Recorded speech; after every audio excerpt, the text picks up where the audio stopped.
Notre invité politique ce matin, c'est Dr Jacques-Richard Kodjo, orateur de l'UP Le Renouveau. L'UP Le Renouveau, c'est l'Union Progressiste Le Renouveau, pour être précis. Dr Kodjo, bonjour. Bonjour. Bienvenue sur Actu Matin. Nous allons évoquer avec vous la position de l'Union Progressiste Le Renouveau sur certaines actualités politiques, notamment celle de début de cette semaine. Et quand je parle de début de semaine, il faut dire que lundi, Patrice Talon recevait une délégation du parti Les Démocrates, dont l'ancien président Boni Yayi, qui était d'ailleurs en qualité de président de ce parti politique-là, pour discuter notamment de la qualité du fichier électoral, d'abord la forme. Le chef de l'État avait-il besoin de les écouter d'abord? On connaît les griefs que les démocrates faisaient justement au processus, à savoir qu'il n'y a pas un œil de l'opposition qui suit le processus de près et qu'il y a surtout quelqu'un dont la nationalité est inquiétante, en tout cas à leurs yeux, pour tenir le fichier national et surtout maintenant la liste électorale. Réaction. Est-ce que le chef de l'État avait besoin de les écouter? Merci Tanguy. Je voudrais vous exprimer ma reconnaissance pour l'opportunité que vous donnez à mon parti, l'Union Progressiste Le Renouveau, au fin d'expliquer un certain nombre de choses que l'actualité, le flux de l'actualité ne permet pas toujours d'expliquer. Alors, est-ce que le chef de l'État avait besoin de les écouter? Qu'il vous souvienne, Tanguy et chers téléspectateurs, que au lendemain de son investiture comme président du parti Les Démocrates, l'ancien président, le président Boni Yayi, a adressé un courrier aux ambassades, au PTF et autres, alertant sur le fichier électoral et sur le code électoral qui serait exclusif et tout le reste. Le chef de l'État, Patrice Talon, aurait pu le laisser faire. Mais en bon chef de famille... C'est pourquoi j'ai posé la question, est-ce qu'il avait besoin? On sait les griefs, on a lu le courrier, enfin le résumé du courrier, on connaît les griefs. Est-ce qu'il ne fallait pas répondre directement à ces griefs plutôt que d'organiser une audience? Alors, à cette audience, je pense que ceux qui essayaient de noircir notre pays à l'international, eux-mêmes se sont rendus compte de leur forfaiture. En réalité, le président Yayi Boni, il aurait pu peut-être, avant de lancer à l'international, demander une audience au chef de l'État en tant que chef de parti, et il aurait pu mettre ces problèmes-là sur la table. On n'avait pas besoin. Mais à l'issue de cette rencontre, les démocrates se sont rendus compte eux-mêmes qu'ils étaient en train de poser des problèmes qui n'existaient pas et qui, pour le bon fonctionnement de notre démocratie... Qu'est-ce qui vous fait dire que le problème n'existe pas? Ils n'ont pas encore vu de près le fichier électoral. Ils n'ont pas encore vu le travail qui se fait. Alors, si vous voulez, on va régler le problème du fichier électoral. On y va. Réglons-le. Alors, qu'ils vous souviennent que la liste électorale permanente informatisée a été instaurée en 2010. Et en 2010, c'était bien le président Yayi Boni qui était au pouvoir. Et la liste électorale permanente informatisée, pendant 10 ans, n'a pas été mise à jour. Simplement parce que on n'avait pas un état civil propre qui permettait d'enlever les décès et de mettre à jour la liste au fur et à mesure. C'est cette liste complètement encombrée qui nous a conduit jusqu'aux élections législatives de janvier 2023. Et à la veille des élections, nous avons voté une loi pour créer la LEI, la liste électorale informatisée. L'intérêt de la LEI, c'est que la LEI va être générée de l'état civil béninois. Nous avons aujourd'hui un registre des personnes physiques et nous avons aujourd'hui un état civil qui est en train d'être numérisé progressivement avec l'ANIP. Alors, il s'agira simplement en 2026 de générer de l'état civil béninois tous ceux qui sont en âge de voter en ce moment-là. Je rappelle simplement que le RAVIP enrôle jusqu'à 4 ans d'âge. Ce qui veut dire que nous avons une marge de manœuvre. Cette liste sera générée en son temps. Et en 2023, les problèmes que nous avons eus, c'était que cette liste, la vieille LEPI et la liste générée du RAVIP avaient été mises ensemble. Ce qui faisait que les lourdeurs de la LEPI nous ont rattrapés. Mais tout ce mécanisme, on le sait, et ce n'est pas le souci des démocrates. Quand ils y vont, ils disent, maintenant qu'on est en train de faire une liste, qu'on est en train de faire les choses de façon professionnelle, est-ce qu'on n'a pas besoin que quelqu'un qui est de l'opposition vienne voir de près si effectivement ce que nous amenons vers les élections générales de 2026 est équitable, est transparent et nous permet d'organiser des élections qui soient crédibles? C'est la question.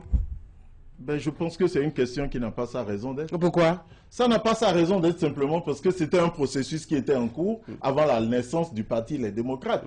Alors, Tanguy, nous avons un gros souci si jamais, lorsque nous avons commencé un processus et qu'il y a création d'un nouveau parti, on puisse dire, attendez, il faut que le parti revienne. Non, on a parlé de parti de l'opposition. Peu importe le parti, c'est pas forcément les démocrates. Ça peut être les FCB ou ça peut être n'importe quel autre parti. Mais quel est le parti de l'opposition qui peut témoigner de la qualité, de l'équité de ce qui se fait avec cette liste? Je pense que nous avons un gros malaise. C'est lequel? Et le malaise que nous avons, c'est de pouvoir projeter sur les autres les turpitudes que nous-mêmes nous étions capables de faire. Ça, c'est votre opinion. Alors, je vais vous expliquer qu'en réalité, ce travail technique qui est en train de se faire n'a pas besoin d'un appui politique à l'État pour nous en sommes. Rappelez-vous que pendant 10 ans, nous avons eu ce qu'on a appelé le COS-LEPI. Le COS-LEPI qui était une machine inutile et qui était budgétivore. Aujourd'hui, nous avons un système qui est très clair et net. On n'a pas besoin de mettre quelqu'un de l'opposition à l'intérieur d'un système technique. Mais les partis seront invités en son temps. Comme ils l'ont fait en janvier 2023, les partis et les partis de l'opposition sont allés auditer cette liste. Et ils ont dit, oui, on pouvait aller aux élections avec la liste, malgré les erreurs qu'il y avait. Est-ce qu'ils sont plus vraiment accédés? On leur a dit, les portes sont ouvertes, vous pouvez venir. On ne sait pas si par la suite, ils y sont allés. Si, ils sont allés. On a entendu Eric Rondeté réclamer à corps et à cri, justement, cet audit-là qui... Avant janvier 2023, ça a été fait. Les partis politiques, les organisations de la société civile et les partenaires techniques sont allés auditer cette liste et ils ont dit d'accord. Mais aujourd'hui, nous sommes dans une autre configuration. Lorsque le temps sera venu, les partis politiques, les politiques iront voir de quoi ça retourne. Et c'est d'ailleurs la réplique que le chef de l'État a donnée. Vous l'avez bien suivi. Il a dit quoi? Le chef de l'État a dit, allez-y, faites votre audit. Mais alors, on ne devrait pas en faire toute une histoire alors depuis? Mais si vous aviez demandé simplement à faire un audit, on vous l'aurait accordé.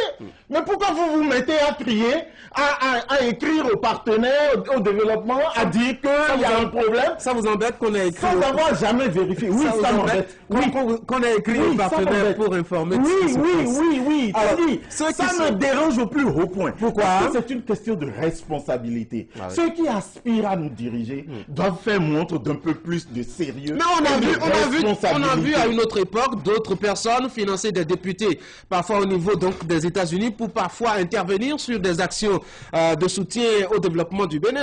L'histoire est bien là. Alors on va passer. Pas de quoi vous parlez. Si vous pouvez être plus précis, ça va être intéressant. Certainement, vous ne savez pas. Pourquoi ne pas justement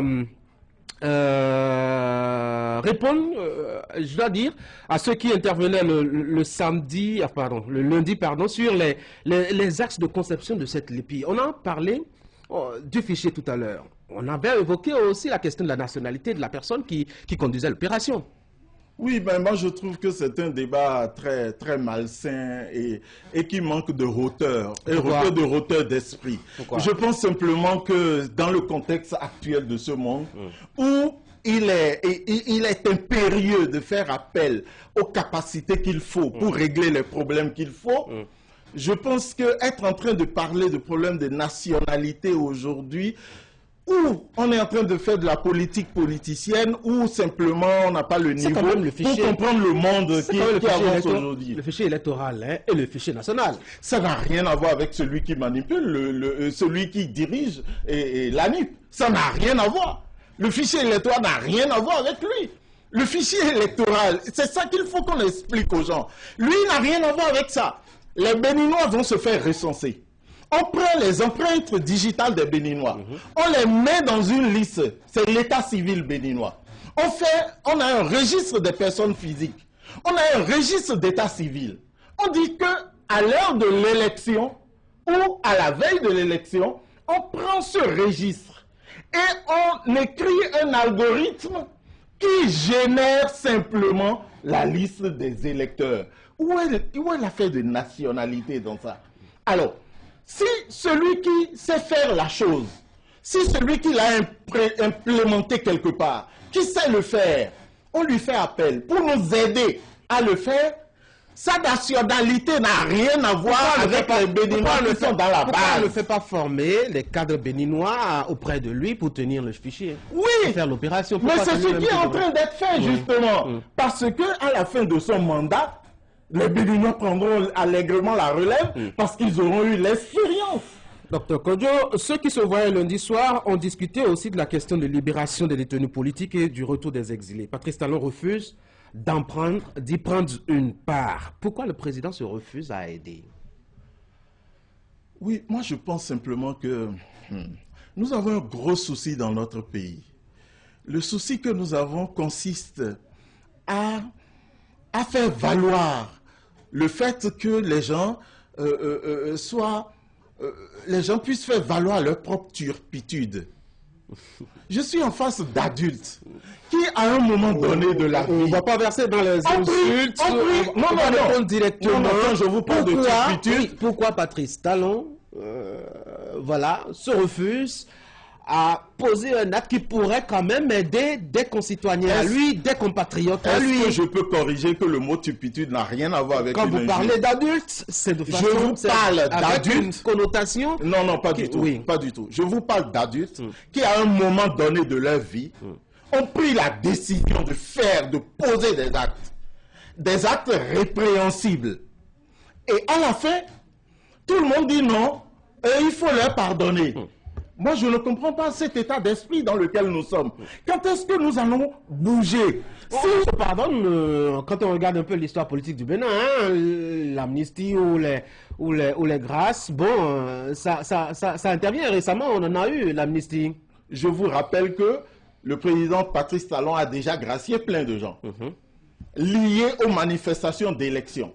Ça a déjà existé. Et maintenant même des jeunes récemment. On est d'accord? Oui. Mais à partir du moment où on estime que c'est des adultes qui ont délibérément pris la poudre d'escampette simplement parce qu'on les interrogeait sur des faits de droit commun et non pas sur des faits politiques. Moi, je ne sais pas à quoi ça rime de dire, bon, maintenant, venez, mais c'est très dangereux ce que vous faites. Parce que nous ne sommes pas en train de donner une bonne éducation à nos enfants. Il faut que nous apprenions à nos enfants à être responsables de leurs actes. Évidemment, ceux qui demandent ça, je les comprends. Oui. Parce que le chef de file, il n'est pas responsable, il rejette tout sur les autres. Alors je comprends qu'on soit dans cette logique. Mais alors, si on veut vraiment faire assumer les responsabilités aux gens, est-ce que ceux qui sont actuellement en prison et que le chef d'État estime qu'ils sont suffisamment grands pour assumer les actes, ont posé des actes plus graves que ceux à quoi nous avons assisté à l'occasion des élections de 2019, qui a quand même abouti à cette amnistie, les actes qui ont été posés en 2019, où on a même eu des gens qui sont décédés, qui sont des personnes qui sont mortes. Est-ce que ces actes sont moins graves comparativement à ce que ceux-là ont posé et qui sont en prison et qui ne peuvent pas avoir grâce aux yeux du chef de l'État? Je suis très à l'aise avec vous, Tanguy. Vous connaissant très littéraire et très cultivé, et on dit souvent que comparaison n'est pas raison. Et je vais vous dire que justement parce que il y a eu des choses qui se sont passées en 2019 et qu'on a pardonné, il y a des choses moins graves. Des gens ont eu le culot de recommencer en 2021. Si vous continuez à pardonner, ces gens viendront vous chercher votre tête un jour. C'est pourquoi le chef de l'État parle de pardon qui peut être une faute. Quand vous pardonnez dans les circonstances qui ne conviennent pas, le pardon devient une faute. Le pardon devient une erreur. Le pardon devient dangereux pour la génération montante. Il faut être responsable. Il faut assumer. Il faut voir en avant. Mais ne pas être toujours là à pleurnicher sur le lait renversé. À une autre époque, lui-même, il a pu bénéficier d'un pardon. Oui, mais je vous ai dit tout à l'heure qu'à un moment donné, il a pardonné. Il a gracié. Mais vous voulez qu'on soit dans un éternel recommencement? Pourquoi ne tirons-nous pas? Est-ce que cette position du chef de l'État va déterminer le destin de la proposition de loi sur l'amnistie déposée par les députés démocrates à l'Assemblée nationale? Le président Patrice Talon a dit qu'il n'y avait rien à voir. Ce qui relève de ses prérogatives, il a donné sa position.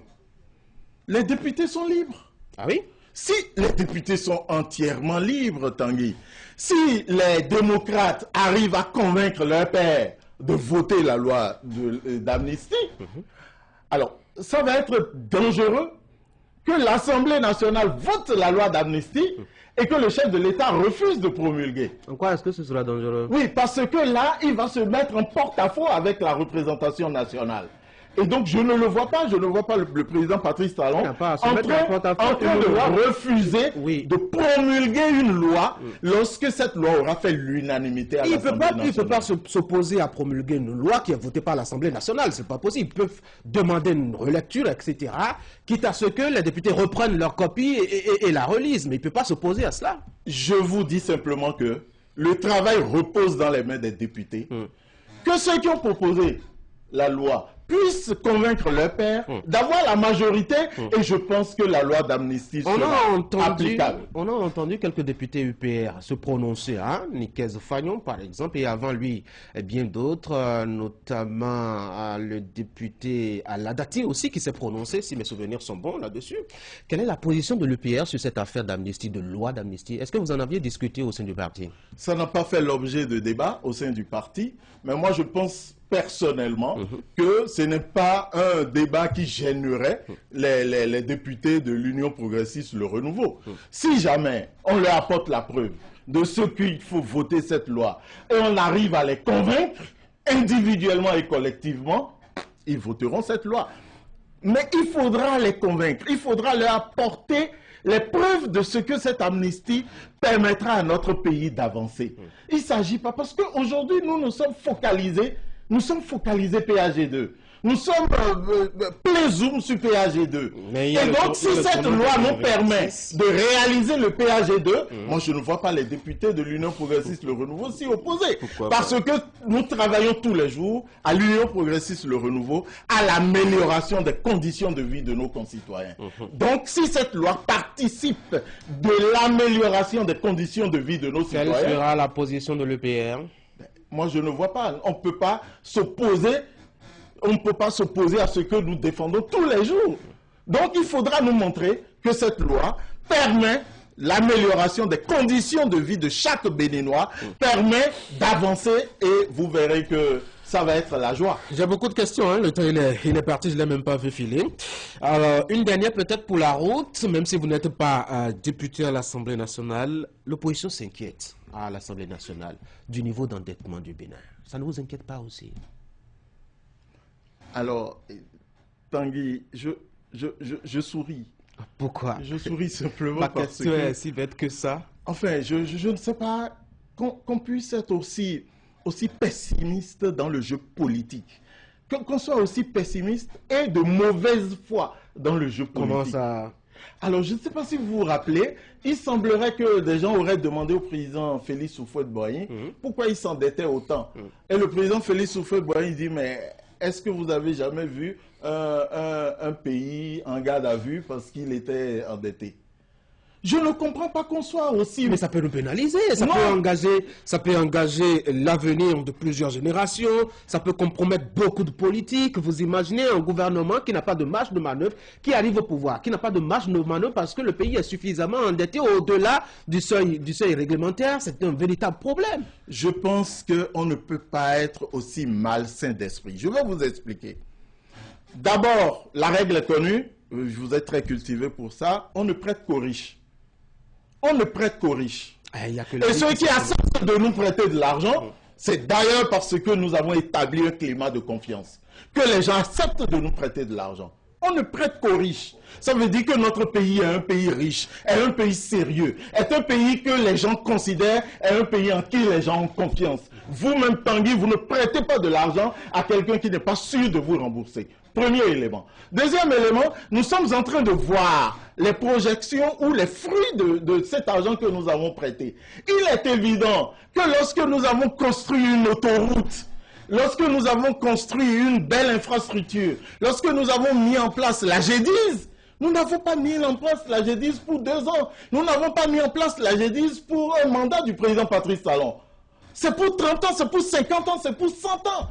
Et donc, si sur la durée, l'argent que nous avons prêté pour réaliser ces infrastructures nous permettent d'avoir le niveau de développement qu'il faut pour faire face à nos dettes, on avance. Vous avez jamais vu quelqu'un s'enrichir sans s'endetter? Ah ben, ça n'existe nulle part. Ah oui? À part les gens qui ont travaillé à la fonction publique et qui ont volé de l'argent et qui sont devenus riches. Vous en connaissez? Ceux-là, c'est des criminels. Oui, j'en connais qui sont en exil aussi. Ceux-là, c'est des criminels. Mais tout homme réel qui fait un travail légal est obligé de s'endetter pour avancer. Demandez à tous les hommes riches que vous connaissez, ils vous diront qu'ils ont des dettes. Toujours, ça permet d'avancer. Vous en avez, vous, là, docteur Jacques Richard Kodjo? Si aujourd'hui je me permettais de payer toutes les dettes que j'ai, moi, personnellement, ça veut dire que je n'aurais même plus d'argent en poche. C'est pour vous taquiner en réalité. Non, mais Jacques Richard Kodjo, merci beaucoup d'être venu sur Actu Matin. Je rappelle que vous êtes orateur de l'UP, le Renouveau, l'UP, l'Union Progressiste, le Renouveau. Merci d'être venu sur Actu Matin. Ben c'est moi. Merci infiniment. Bonne journée à vous. Ouais. Mesdames et messieurs, beaucoup d'événements, beaucoup de rubriques, beaucoup de têtes en gris passées par ici, sur cette partie de votre émission. On va marquer la pause.